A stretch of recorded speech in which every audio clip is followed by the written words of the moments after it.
Hey, come on now.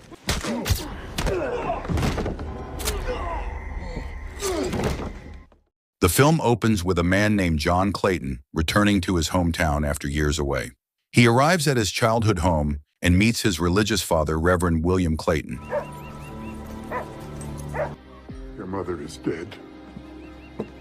The father then tells John that his mother has died and expresses his disappointment that John abandoned the family and became a sniper. Reverend William then notices that John is not currently carrying a weapon and asks about it.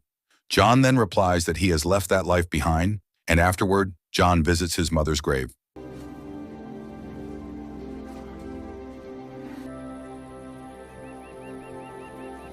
Sometime later, John and his father went into town to buy supplies. The townspeople barely recognized John, but a shopkeeper named Parsons remembered him as someone who had been to war. Reverend William then told John to go to the bar to get some apple cider. However, while at the bar when John introduced himself as Reverend William's son, a thug named Frank taunted him for not having a weapon. Frank boasted about killing 4 men, but John wouldn't hear of it, and soon a man named Turner intervened and chased the thugs away. John remembered Turner as the one who had praised John for defeating Big Jim years ago, and afterward John said he didn't want any trouble and left. Reverend William then explains that a wealthy businessman named James employs men like Frank, and even sharpshooters like Turner, to harass local farmers into selling their land for railroad expansion. The Reverend suspects John's return may have something to do with this situation, but John denies it. Later, John is seen cutting down trees to clear a field on his property, something his mother had always wanted but never had the chance to do. That night, the pastor invites John to attend church the next day in hopes that he will return to God and renounce violence, but John refuses. The next day, John continues clearing the field while his father goes to church. After the service, the townspeople gather to discuss recruiting sharpshooters as Sheriff Hutton has left them overnight. Reverend William opposed the idea and insisted that violence was not the solution. He said he had sent a message to the city marshal asking for help, but the townspeople said it was impossible for the marshal to come because they were poor and the law did not care about them.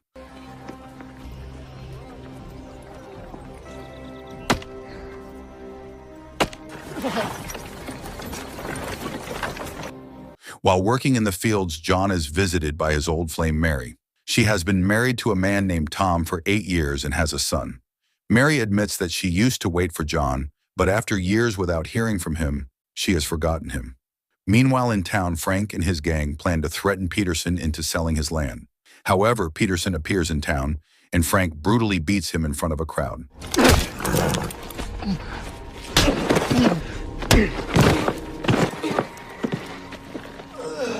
John witnesses the attack and calmly steps forward asking Frank to stop so he can take Peterson home. Frank challenges John asking what he will do, but John simply says he will do nothing. Frank eventually lets John take Peterson home, and the townspeople help. That night at dinner, John appeared agitated.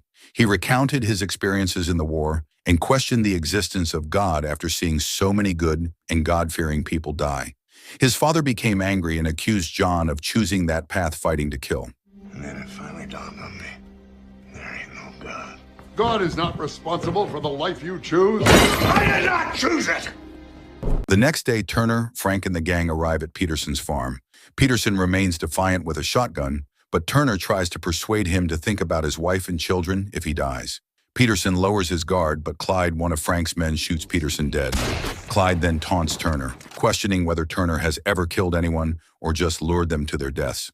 Turner then shoots Clyde and challenges the others, but none of them dare.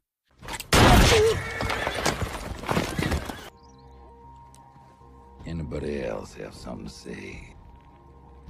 After Peterson's funeral, the townspeople consider offering John $200 to defend them, but Reverend William firmly refuses on John's behalf, stating that John has already left that life behind. Meanwhile, Turner meets with James to discuss Clyde's previous actions. However, James is unconcerned and is pleased that the Peterson widow and the other 2 families have agreed to sell their land. He commends Frank's aggressive approach, but says he will still need Turner if John takes up arms. I want Frank to take care of things when it comes to the farms. And me. Oh, I still want you here. At the farm, John continues to clear the fields and argues bitterly with his father. John accuses his father of being disappointed that his brother died instead of John. Reverend William denies this and says that's not how he feels. Elsewhere, Frank and his gang attempt to intimidate Mr. Chadwick at his home. Fortunately, the townspeople ambush them and kill one of Frank's men. Chadwick!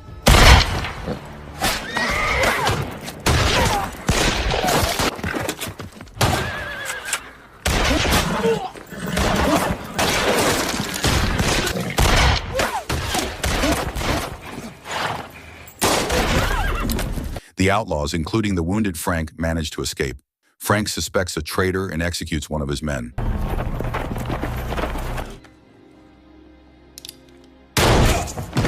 No one flapped his gums so loud the other day. Someone must have heard and warned him we was coming. The next day, James scolded Frank for causing trouble among the townspeople and warned that his actions could inspire resistance. However, the following morning, Frank killed Chadwick.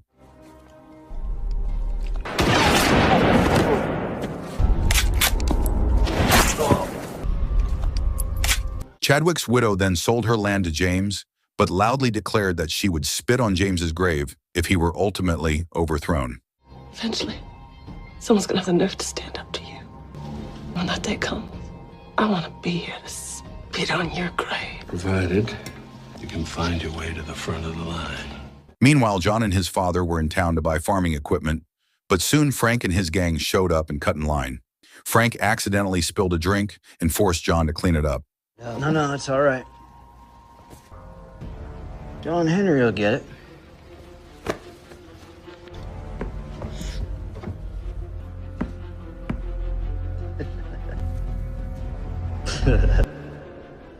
You want to act like a pilgrim, but you still got the attitude of a killer.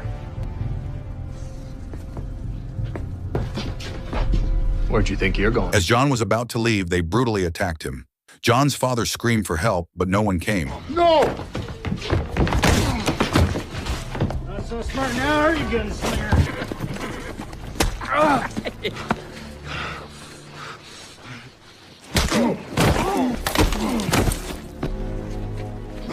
Come on, John Henry, get up!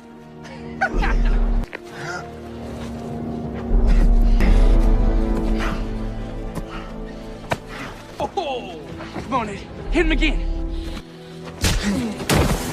Mary, who saw this, tried to help John, but Tom held her back. And after they left, Tom finally helped take John home with Reverend William.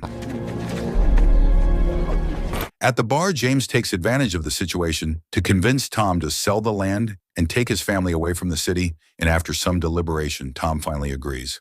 The next day, Turner visited John and urged him not to retaliate. Turner said they might not have met before, but he still considered John a friend because they had both been in the war.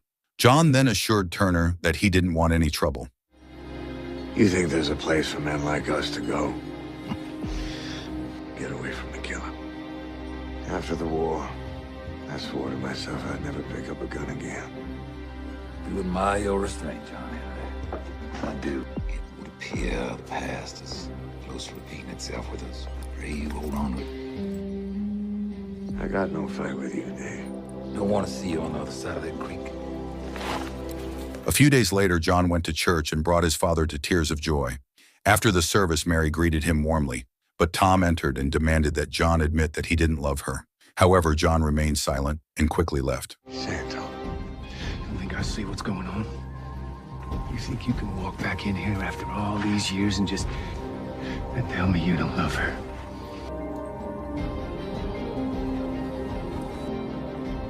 You're wrong about him, Tom. Realizing his mistake, Tom cancels the land sale and confronts James about his change of heart. James becomes furious and warns Tom of the consequences. We had a deal. Yep, again, I want you to consider the full ramifications of your fucking action. I didn't sign nothing. Words were spoken. Meanwhile, John prays alone in church, and his father joins him. John confesses that after the war, he moved around a lot until he finally arrived in a small town near Kansas. There he got into a bar fight and accidentally killed a boy the same age as his own younger brother. John is devastated and blames himself. Meanwhile, James informs Mary that they only have 32 hours because Tom initially agreed to sell the land. Desperate, Mary seeks John's help, but he urges her to accept James's offer and leave town to save Tom's life. That night, Reverend William meets James to plead for Tom's safety, but is rebuffed. While leaving, Frank and his gang attacked Reverend William and stabbed him.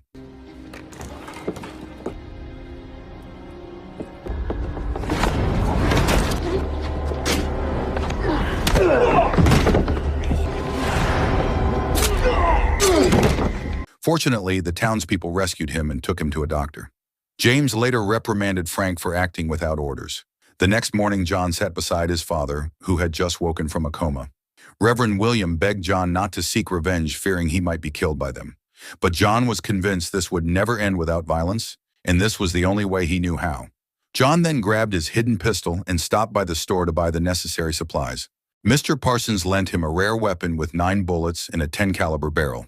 With determination, John walked to James's bar, and upon arriving there, he immediately looked for Frank's henchman named Little Ned and killed him on the spot.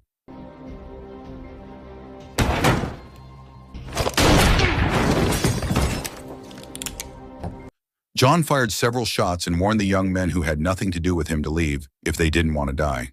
John quickly killed everyone except Frank, who fled upstairs, but John eventually shot him in the head. Cells and get.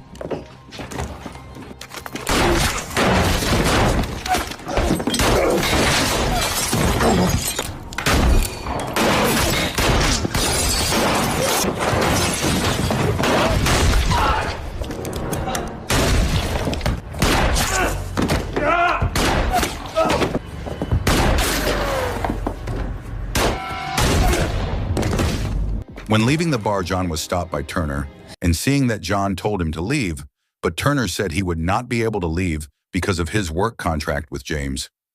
They then prepared to duel, but when they were about to start, John admitted his gun was too heavy, which made him at a disadvantage, and he asked Turner's permission to go back into the bar to get his arrows.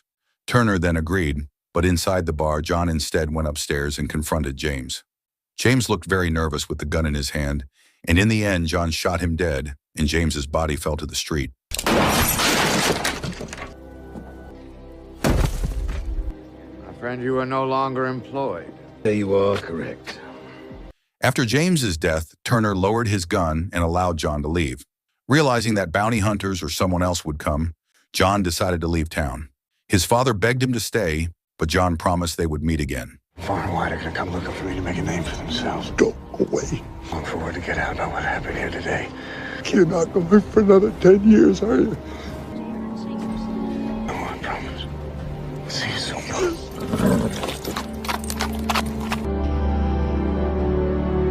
A year later, when Mary died, John did not attend her funeral, and after his father's death, John decided never to return to the village again. The film Forsaken teaches us that life is full of choices and consequences. Sometimes we want to escape from the past and mistakes, but ultimately we must face and improve ourselves for the good of ourselves and our loved ones. Violence and revenge may seem like a solution, but peace and forgiveness are far more powerful and bring true healing. Family love, honesty, and the courage to change are the keys to finding new hope amidst the darkness of life.